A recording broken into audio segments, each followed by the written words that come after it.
Hey traders and investors, here is another nightly market recap session. Excuse me. And this is a mega investing day in the market. It just you just get more interesting and interesting by the day. So, oh, pardon me. Now, where do I start from? Normally, you will notice a difference. You will see, you used to where I start from. But let's share my screen, and this is a world of difference. So let's see.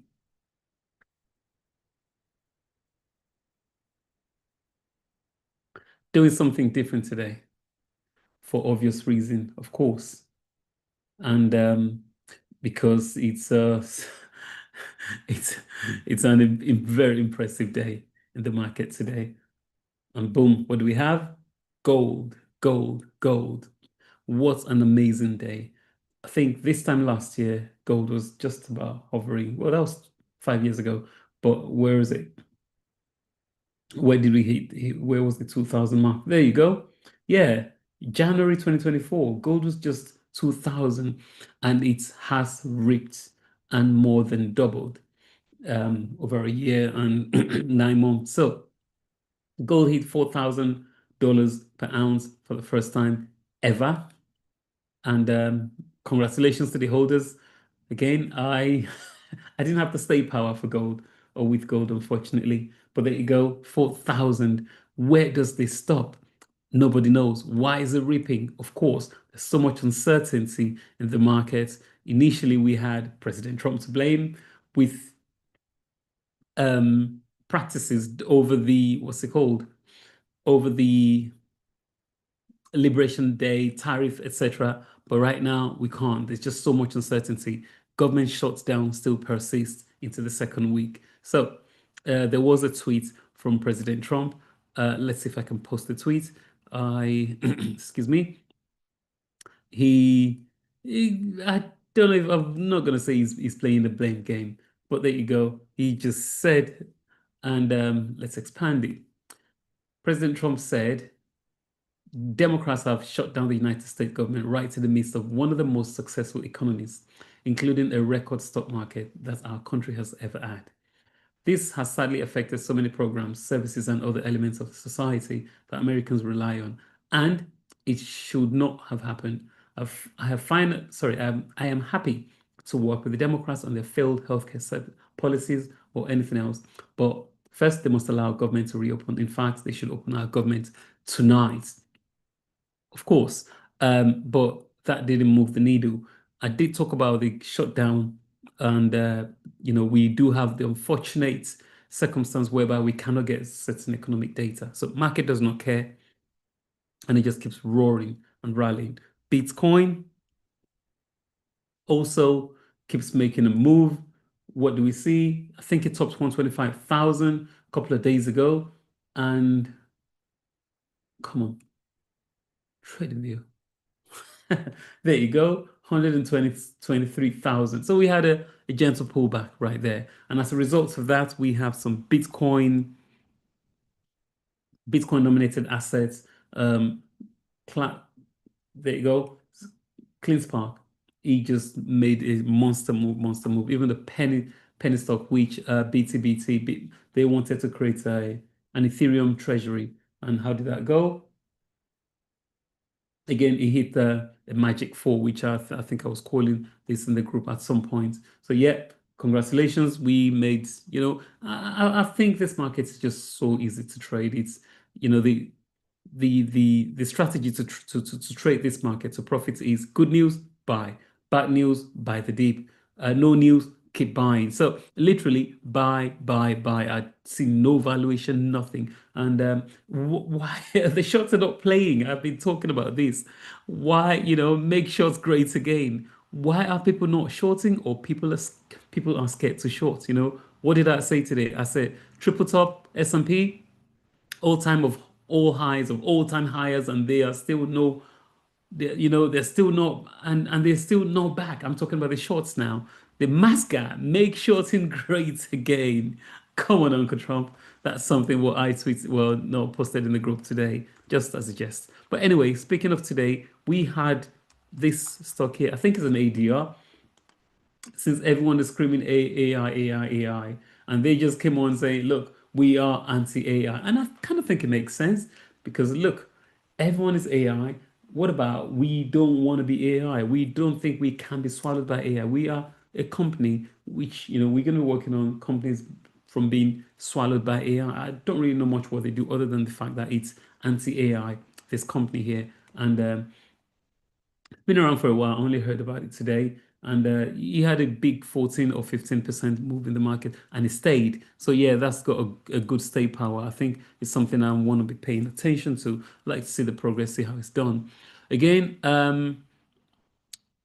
is the market a bubble right now? I mean, I have said a few times that I think there's a bubble because, if you look at the capex, which just does not match the AI. So there's a few key indicators. How do you know something is a bubble? And I'm just going to release a few things here.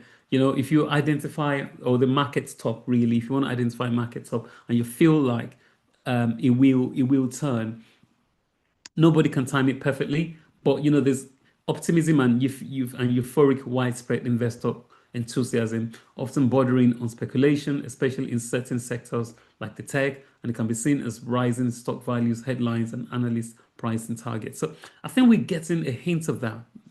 High valuation stock price trade at higher multiples. We're talking about multiple expansion than the historical average. We gain multiple all-time high upon all-time high daily. I've got to say though, yes, the spread is wide, or the breadth is wide, but not all of them are getting it. So I think price in certain cases are detached from underlying profit growth or reality. Also, the narrowing leadership. A small group of large cap stocks drive most of the market's gains, which is happening right now. There's something I'm going to post in a minute. The broader market or other sectors are underperforming. But in this case, I think it's targeting mostly the tech and the comms, and they are the ones that are performing. We've got surge in IPOs and spin-offs as well. Yes, there's a brilliant market for IPOs. Not all of them are doing great, unfortunately. Companies often take advantage of favorable market conditions to raise capital and spin off divisions, potentially indicating a belief that the market is near its peak. Also, we've got increased speculation and risk taking. Investors prioritize short-term gains over fundamentals, evidenced by inexperienced or increased interest in meme stocks, cryptocurrencies, and of course, options as well, trading. There's distribution days or clusters, significant selling on rising volumes in major indices. So when you see that the volume cannot hold, that tells you something is wrong and we are topping. But anyway, so that's some of the things here. And I think let me just quickly talk about the market psychology. There's excessive greed, fear, irrational exuberance among market participants, which could lead to boom or bust cycles. Behavioral finance studies these biases that affect decision making, which is hard mentally and loss aversion. So or herd mentality or loss aversion. So we are getting a bit of herd mentality here. I think everywhere you turn, it's all about how I've turned 8,000-9,000% profit over without having to do any research. I think it's just a stab in the dark right now, and you'll get something amazing. So you got to be careful out there. Like I keep saying, risk management, risk management, risk management. Um, you know, Again, Ray Dalio said investors should be allocating as much as 15% of their portfolios to gold. I've got to say, Dalio, whatever you said here has played out bountifully. Sorry. He also said current market environment is very much like the early 70s, where inflationary high government spending and high debt management, the US dollar and other assets, like gold is the only asset that somebody can hold, and you don't have to depend on somebody to pay your money for, which is what Ray Dalio said. But where will people put money right now? Gold is at all-time high. The S&P pushed another all-time highs today. Look at that. That's something brilliant. It's just amazing. It just feels so easy. And we are all being driven by the AI. So, we've got to be careful right here. I think gold is the most accurate savings vehicle, and it's outperforming the S&P right now over 3.5 time horizon, 3.5 year time horizon. It's not a speculative asset. It's not a trade. I think sometimes you probably just want to hold gold to preserve your wealth, really, because yes, S&P is moving, but I think we don't know, but there is a correction which has been expected. I don't know when, but if you rely solely on fiat, and you can see, which I'm going to show you in a minute, if you rely solely on fiat to preserve your wealth, it's likely to lose significant purchasing power over time. And I think gold and silver mining stocks are potential winners, and they have been proving that also. Another thing we can look at is, I mean, actually, let's look at the dollar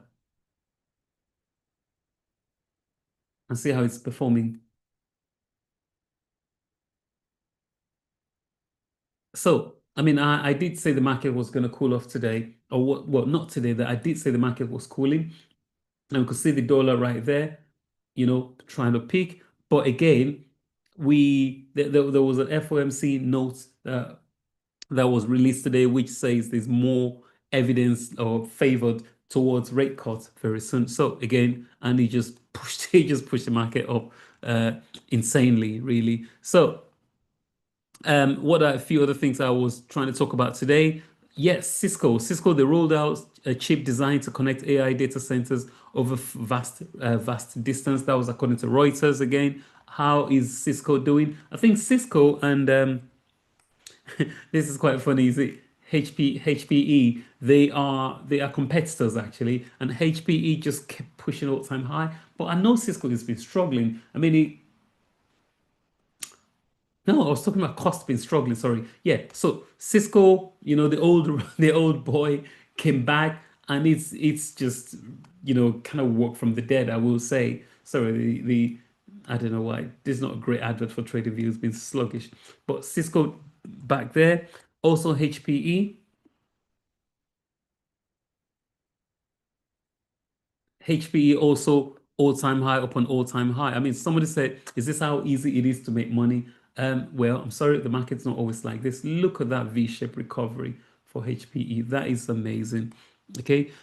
Also, we have rental losses. Oracle's cloud business is reportedly facing thin profit margins. I think I mentioned that yesterday. And I think that was reported by Fox Business, which called the report.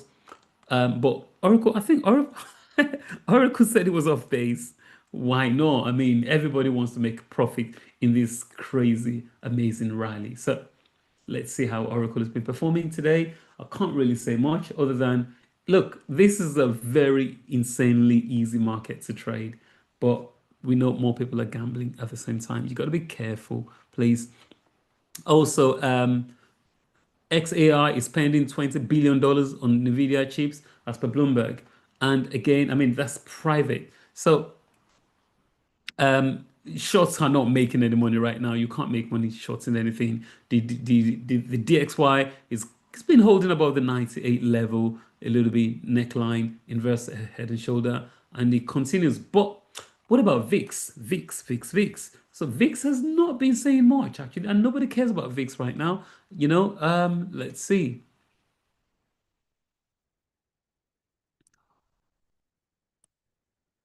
Look at that. Suppressed 5%, really. So there's no way out for this market other than whatever Trump says. Like they said, the funny hat, whatever Trump says, he's always right. So that's something there. But now I said I was going to share something. Let's see if I can find it. Sorry, insanely cold UK. There's a I saw a really beautiful picture. Just try and quickly get it, which literally tells the story of this market. And I wouldn't put the title there, but this is something from Bloomberg, and it says how the let's have a look. This is how the AI bubble is being created. You can see everything is around. Where is my? All right, so okay. Yep, everything is around Nvidia, which is now a 4.5 trillion market. We've got OpenAI, which is not profitable enough yet. Yes, it's making some money, but not exactly profitable. So we've got OpenAI, you've got Microsoft, you've got CoreWeave, Intel, Oracle, XAI. So we've just got all these guys, and this whole entire cycle, I think bull run is just being driven by this cycle. So it's just honestly, I really do not know. I don't know. I had a chat with someone earlier on about how or what he thinks. He doesn't think it's a bubble. I mean, we're not calling the top. I'm just getting his opinion. He doesn't think it's a bubble at all. But again, you've got to be careful. My we speaking of precious metals, we did call this in the group at earlier, I think about 1,000 or even 990, and I said this is going to 2,000, and we had a huge monster move on palladium today. It did nine. It went 10% in one day, and this is this is just unseen in the last day, so or in a while. So we've been watching Palladium curl all the way here, and I think this Palladium still got a lot more to go. So that's one thing we've been paying attention to. We're looking at a cocoa short as well because I think this has been broken. Look, we've got to be able to make money up and down in this market, and that's it. So, yeah, cocoa broke the line right now, and we think it's high time cocoa collapses and goes further down. Also, crude oil.